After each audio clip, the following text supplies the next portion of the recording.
अस्सलाम वालेकुम students. Chemistry 9th में आज हमारा लेक्चर नंबर 6 है और जो हमारे पास चैप्टर नंबर 3 का जो टॉपिक है वो है इलेक्ट्रोनेगेटिविटी। तो इलेक्ट्रोनेगेटिविटी की जो डेफिनेशन है उसको एक्सप्लेन करने से पहले मैं आपको एक एग्जांपल से इसका जो है ना वो कंसेप्ट देता हूँ कि एग्जांपल है हमारे पास एक मॉलिक्यूल है HCl, उसकी एग्जांपल है हमारे पास, उसमें दो एटम हैं, एक हाइड्रोजन है और दूसरा क्लोरीन है। इन दोनों ने मिलकर बॉन्ड बनाया हुआ है और जो बॉन्ड बनाया हुआ है उस बॉन्ड को कहते हैं कोवलेंट बॉन्ड। कोवलेंट बॉन्ड ऐसा बॉन्ड होता है जो दो एटम्स के दरमियान बनता है और दोनों एटम अपने इलेक्ट्रॉन शेयर करते हैं। मतलब ये कि बॉन्ड बनाने के लिए दोनों एटम अपना अपना जो इलेक्ट्रॉन का हिस्सा डालते हैं और फिर दोनों एटम्स के दरमियान बॉन्ड बनता है। लेकिन होता क्या है कोवलेंट बॉन्ड में कि कई दफ़ा जो एक एटम होता है उसकी जो इलेक्ट्रॉन को अपनी तरफ खींचने की जो सलाहियत है वो दूसरे एटम से ज़्यादा होती है। मिसाल के तौर पे हमारे पास जो यहाँ पर हाइड्रोक्लोरिक एसिड है, इसका हमारे पास एक मॉलिक्यूल है, तो इसमें दो एटम है, एक हाइड्रोजन है और दूसरा क्लोरीन है। लेकिन ऐसा है कि जो क्लोरीन की इलेक्ट्रॉन को अपनी तरफ खींचने की जो सलाहियत है वो हाइड्रोजन की निस्बत ज़्यादा है, इसलिए जो इलेक्ट्रॉन का वो पेयर जो शेयर हुआ होता है, मतलब ये कि जो दोनों के दरमियान इलेक्ट्रॉन तकसीम हुए होते हैं, वो इलेक्ट्रॉन का पेयर क्लोरीन की तरफ ज्यादा होता है और हाइड्रोजन की तरफ कम होता है। ये जो क्लोरीन की सलाहियत है, ये जो उसकी प्रॉपर्टी है जिसकी वजह से इलेक्ट्रॉन क्लोरीन की तरफ ज्यादा होते हैं और हाइड्रोजन की तरफ कम होते हैं, इसे हम कहते हैं इलेक्ट्रोनेगेटिविटी। अब हम आगे आते हैं कि डेफिनेशन इसकी क्या है कि द प्रॉपर्टी ऑफ एटम, कि किसी भी एटम की वो सलाहियत, वो खासियत, वो खसूसियत टू अट्रैक्ट, जिसकी वजह से वो क्या करता है अपनी तरफ खींचता है, अपनी तरफ लेकर आता है shared pair of electron, electron के उन पेयर को जो शेयर हुए होते हैं। मतलब ये एक ऐसे इलेक्ट्रॉन भी हैं कि जो हमारे पास जिनमें बॉन्ड नहीं बनाया हुआ, या ऐसे इलेक्ट्रॉन जो ट्रांसफर हो चुके हैं, एक एटम से दूसरे एटम में ट्रांसफर हो चुके हैं और उन्होंने आयनिक बॉन्ड बनाया, उन इलेक्ट्रॉन की बात नहीं हो रही। यहाँ पर सिर्फ उन इलेक्ट्रॉन की बात हो रही है जो इलेक्ट्रॉन का पेयर शेयर हुआ है, शेयर्ड पेयर ऑफ इलेक्ट्रॉन, के उस शेयर्ड पेयर ऑफ इलेक्ट्रॉन को अपनी तरफ खींचने की जो एटम की सलाहियत है टुवर्ड्स इटसेल्फ, उसके अपने तरफ, इज कॉल्ड इलेक्ट्रोनेगेटिविटी। इसे हम क्या कहते हैं? इलेक्ट्रोनेगेटिविटी कहते हैं। इलेक्ट्रोनेगेटिव कहते हैं कि एटम की जो उसके ऊपर नेगेटिव चार्ज आने की जो सलाहियत है, इलेक्ट्रोनेगेटिव का ये मतलब है। तो इलेक्ट्रॉन को जब एटम, कोई भी एटम इलेक्ट्रॉन को अपनी तरफ खींचता है तो इसका मतलब है कि उसके ऊपर नेगेटिव चार्ज आता है। वो नेगेटिव चार्ज होता तो पार्शियल है, पार्शियल का ये मतलब है कि वो नेगेटिव चार्ज जुज़वी होता है, मतलब ये कुछ देर के लिए होता है, लेकिन जब तक ये इलेक्ट्रॉन इस एटम के करीब रहेंगे, बॉन्ड अपनी जगह पर कायम रहेगा, इस एटम के ऊपर, ये जो हमारे पास क्लोरीन एटम है, इसके ऊपर पार्शियल नेगेटिव चार्ज मौजूद रहेगा। तो ये उसके ऊपर जो इलेक्ट्रॉन है, जो पार्शियल नेगेटिव चार्ज आता है, ये इस वजह से आता है कि क्लोरीन की जो शेयर्ड पेयर है उसे अपनी तरफ खींचने की जो सलाहियत है वो ज्यादा है और हाइड्रोजन की कम है। और ये जो क्लोरीन की सलाहियत है इलेक्ट्रॉन को, शेयर्ड पेयर ऑफ इलेक्ट्रॉन को अपनी तरफ खींचने की, इसे हम कहते हैं इलेक्ट्रोनेगेटिविटी। अब जो यहाँ पर बात याद रखने की वो ये है कि जो इलेक्ट्रोनेगेटिविटी है ये आइसोलेटेड प्रॉपर्टी नहीं होती, मतलब ये कि ये किसी एटम की अकेली जो है वो जो खासियत नहीं है। मिसाल के तौर पे इससे पहले हमने जो खासियतें पढ़ी थी, जो प्रॉपर्टीज हमने पढ़ी थी, उनमें शील्डिंग इफेक्ट था, एटॉमिक साइज था। अब शील्डिंग इफेक्ट हर एटम का अलग होता है अपनी अपनी जगह, इसी तरह एटॉमिक साइज उसका अपना होता है, आयोनाइजेशन एनर्जी अपनी होती है, इलेक्ट्रॉन एफिनिटी अपनी होती है। लेकिन इलेक्ट्रोनेगेटिविटी एटम की उस वक्त हम फाइंड कर सकते हैं, इलेक्ट्रोनेगेटिविटी उस वक्त डेवलप होती है कि जब एक एटम दूसरे एटम के साथ बॉन्ड बनाता है। जब तक एटम ने बॉन्ड नहीं बनाया, वो अपनी जगह अकेली जगह पर कायम है, उस वक्त तक हम इलेक्ट्रोनेगेटिविटी फाइंड नहीं कर सकते।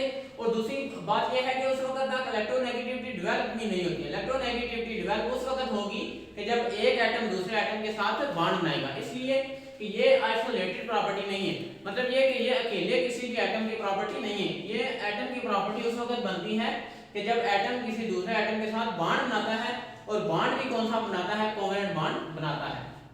अब उसके बाद हमने ये देखना है कि दो साइंटिस्ट थे जिन्होंने मेथड दिया इलेक्ट्रोनेगेटिविटी को फाइंड करने का, एक पॉलिंग ने दिया और एक मिलीकान ने दिया। पॉलिंग ने जो मेथड दिया था वो दिया था 1932 में और मिलीकान ने 1934 में। लेकिन जो ज्यादा अहम बात वो ये है कि पॉलिंग ने सबसे पहले हमें जो वैल्यू दी थी इलेक्ट्रोनेगेटिविटी की वो दी थी फ्लोरीन की। पॉलिंग ने सबसे पहले इलेक्ट्रोनेगेटिविटी की जो वैल्यू वो फ्लोरीन की दी थी, और उस फ्लोरीन की वैल्यू को बेस बना के, उसे बुनियाद बना के, उसे देखकर हम बाकी जितने भी हमारे पास एलिमेंट आते हैं हम उनकी इलेक्ट्रोनेगेटिविटी फाइंड करते हैं। और जो पॉलिंग ने जो फ्लोरीन की इलेक्ट्रोनेगेटिविटी फाइंड की थी वो थी हमारे पास 4, जो सबसे ज्यादा इलेक्ट्रोनेगेटिविटी है, सबसे ज्यादा जो इलेक्ट्रोनेगेटिव एटम है, सबसे ज्यादा जो शेयर्ड पेयर है इलेक्ट्रॉन का, उसे अपनी तरफ जो खींचने की सलाहियत है वो फ्लोरीन की है। और उसकी वैल्यू क्या है उसकी इलेक्ट्रोनेगेटिविटी की, वो 4 है।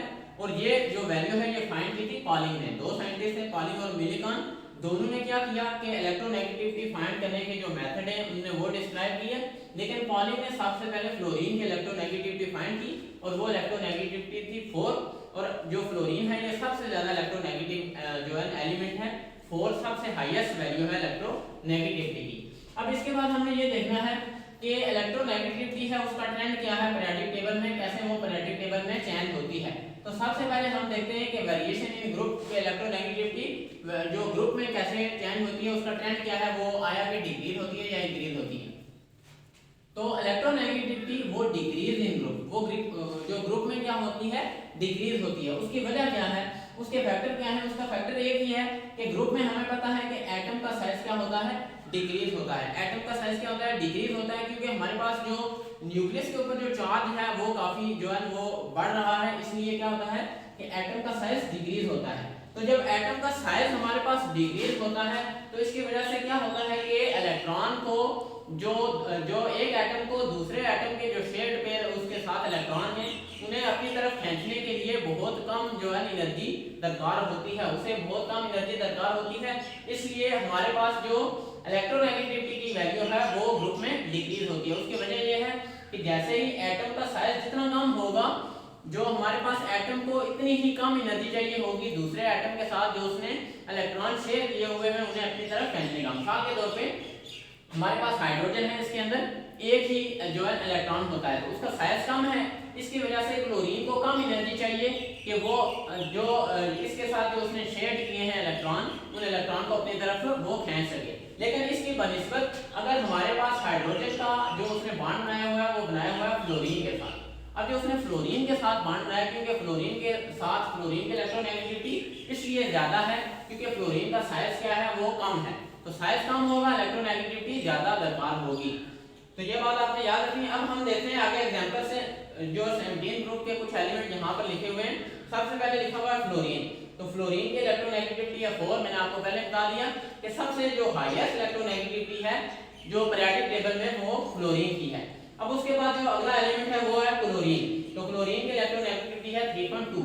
तो हमें ये पता चल गया है कि इलेक्ट्रोनेगेटिविटी का जो ट्रेंड है वो डाउन का ग्रुप क्या हो रहा है, डिक्रीज हो रहा है, मतलब 4 सबसे ज्यादा है इसकी।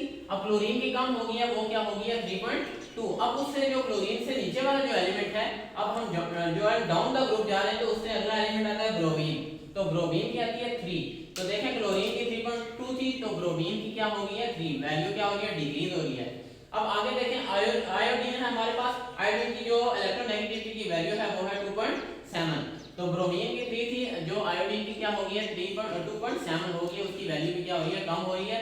तो हमने देखा कि जो इलेक्ट्रोनेगेटिविटी की वैल्यू है वो डाउन द ग्रुप क्या होती है, डिक्रीज होती है। उसकी वजह यह है कि एटम का साइज डिक्रीज होता है। जब एटम का साइज डिक्रीज होता है इसका मतलब यह है कि एटम को शेयर्ड पेयर इलेक्ट्रॉन उसे अपनी तरफ खींचने के लिए कम एनर्जी दरकार होगी।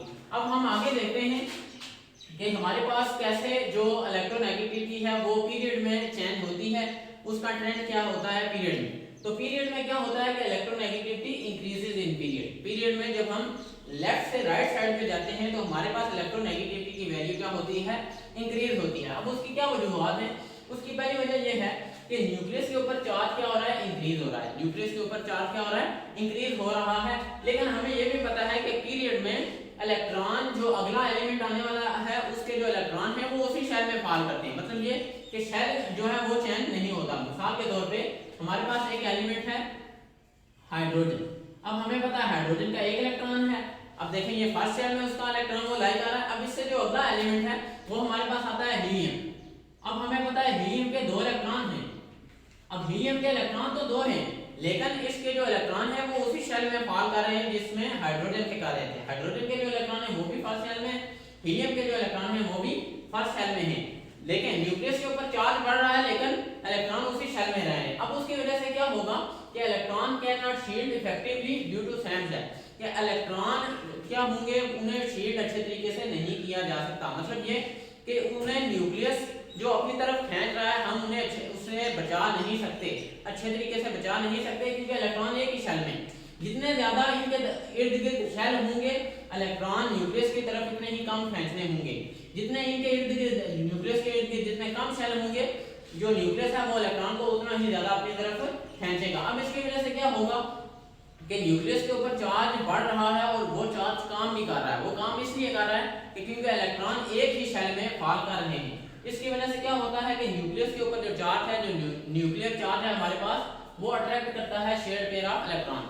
वो इलेक्ट्रॉन के जो पेयर होंगे, जो शेयर होंगे, उन्हें वो क्या करेगा, ज्यादा से ज्यादा अपनी तरफ अट्रैक्ट करेगा, इलेक्ट्रॉन के पेयर को ज्यादा से ज्यादा अपनी तरफ अट्रैक्ट करेगा, क्योंकि नंबर ऑफ शेल वो बढ़ नहीं रहे, शेल की तादाद बढ़ नहीं रही। इसकी वजह से शील्डिंग इफेक्ट अच्छे तरीके से काम नहीं कर रहा। वो इलेक्ट्रॉन को न्यूक्लियस जो अपनी तरफ फेंकता है उन्हें उससे बचा नहीं सकता। इसकी वजह से क्या होगा कि न्यूक्लियस ज्यादा से ज्यादा इलेक्ट्रॉन को अपनी तरफ खींचेगा। न्यूक्लियस जितना ज्यादा इलेक्ट्रॉन को अपनी तरफ खींचेगा हमारे पास इलेक्ट्रोनेगेटिविटी की वैल्यू इतनी ही ज्यादा इंक्रीज होगी। तो इसलिए इलेक्ट्रोनेगेटिविटी की वैल्यू हमारे पास क्या होती है, इंक्रीज इन पीरियड होती है। अब हम एग्जांपल से देखते हैं। मैंने कुछ एलिमेंट यहाँ पर लिखे हैं सेकंड पीरियड के एलिमेंट्स लिखे हुए हैं। सबसे पहले लिथियम, तो लिथियम की जो इलेक्ट्रोनेगेटिविटी की वैल्यू है वो है 1। अब आगे देखें इससे जो अगला एलिमेंट है सेकंड एलिमेंट वो है हमारे पास बेरिलियम। तो बेरिलियम की जो इलेक्ट्रोनेगेटिविटी की वैल्यू है वो है 1.6। तो आपने देखा कि हम पीरियड में लेफ्ट से राइट जा रहे हैं तो हमारे पास इलेक्ट्रोनेगेटिविटी की वैल्यू क्या हो रही है, इंक्रीज हो रही है। अब जो अगला एलिमेंट है वो है बोरान। तो बोरान की इलेक्ट्रोनेगेटिविटी की जो हमारे पास वैल्यू है वो है 2। तो बेरिलियम की 1.6 थी तो बोरान की 2 हो गई है, उसकी वैल्यू बढ़ रही है। अब आगे देखें बोरान के बाद आता है कार्बन। तो कार्बन की हमारे पास वैल्यू क्या आ गई है 2.6। तो बोरान की 2 थी, कार्बन की 2.6 बढ़ चुकी है। अब कार्बन के जो अगला एलिमेंट है वो है नाइट्रोजन। तो नाइट्रोजन की जो वैल्यू है वो आ गई है 3। तो कार्बन की देखें 2.6 है, नाइट्रोजन की 3, उसकी वैल्यू भी इंक्रीज हो गई है। अब आगे आ गया नाइट्रोजन के बाद ऑक्सीजन, तो उसकी वैल्यू है 3.4 इलेक्ट्रोनेगेटिविटी की। तो नाइट्रोजन की देखें 3 है, ऑक्सीजन की बढ़ गई है 3.4। अब ऑक्सीजन के बाद जो अगला एलिमेंट है वो है फ्लोरीन।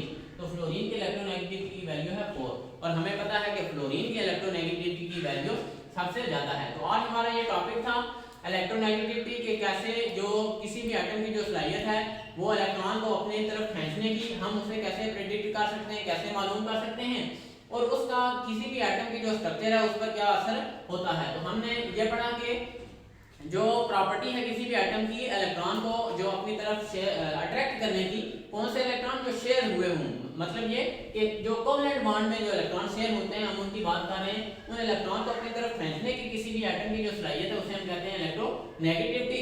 उसके बाद अगली चीज हमने ये पढ़ी कि ये आइसोलेटेड प्रॉपर्टी नहीं है, मतलब ये कि किसी भी एटम की अकेले की प्रॉपर्टी नहीं है। एटम की ये प्रॉपर्टी उस वक्त हम फाइंड कर सकते हैं, डेवलप होगी कि जब एटम किसी दूसरे एटम के साथ बॉन्ड बनाएगा और कोवलेंट बॉन्ड बनाएगा। उसके बाद जो अगली चीज वो हमने ये पढ़ी कि पॉलिंग और मिलिकॉन दो साइंटिस्ट थे जिन्होंने ये मेथड दिए थे इसको फाइंड करने के। पॉलिंग ने सबसे पहले फ्लोरीन की वैल्यू फाइंड की थी, वो 4 थी। अब उस वैल्यू को देकर बाकी हम जितने भी पीरियोडिक टेबल के एलिमेंट हैं उनकी इलेक्ट्रोनेगेटिविटी की वैल्यू फाइंड करते हैं। अब उसके बाद हमने ये पढ़ा कि इलेक्ट्रोनेगेटिविटी का ट्रेंड क्या है जो पीरियोडिक टेबल में, तो हमने ग्रुप में देखा इलेक्ट्रोनेगेटिविटी की वैल्यू क्या होती है, डिक्रीज होती है। उसका जो रीजन है वो ये है कि एटम का साइज डिक्रीज होता है। तो एटम का साइज जितना डिक्रीज होगा इसका मतलब ये है कि हमें इतने ही कम एनर्जी चाहिए होगी शेयर्ड पेयर जो इलेक्ट्रॉन का है उसे अपनी तरफ खींचने का। अब हमने देखा कि एक ये टेबल में कि हमारे पास ग्रुप 17 के एलिमेंट हैं, इनकी वैल्यू कैसे डिक्रीज हो रही है। फ्लोरीन की 4 थी, क्लोरीन की कम होकर 3.2 होगी, ब्रोमीन की कम होकर 3 होगी, आयोडीन की 2.7 होगी। अब इसी तरह हमने देखा कि इनकी जो पीरियड में इनका ट्रेंड क्या है, तो ये इंक्रीज होते हैं पीरियड में। उसकी वजह यह है कि न्यूक्लियस के ऊपर चार्ज तो जो है वो इंक्रीज हो रहा है, लेकिन हमारे पास जो इलेक्ट्रॉन है वो एक ही शेल में पास आ रहे हैं। मिसाल के तौर पर हाइड्रोजन पहले शेल में इलेक्ट्रॉन है, हीलियम अगला एलिमेंट है लेकिन शेल पहले ही इलेक्ट्रॉन में, शेल की जो तादाद है वो नहीं बढ़ी। जब शेल की तादाद नहीं बढ़ेगी इसका मतलब है कि इलेक्ट्रॉन को जो न्यूक्लियस अपनी तरफ खींच रहा है हम उन इलेक्ट्रॉन को न्यूक्लियस की उस फोर्स से बचा नहीं सकते। तो जब हम उन इलेक्ट्रॉन को न्यूक्लियस की उस फोर्स से नहीं बचा सकेंगे तो न्यूक्लियस क्या करेगा, उन इलेक्ट्रॉन को ज्यादा से ज्यादा अपनी तरफ खींचेगा।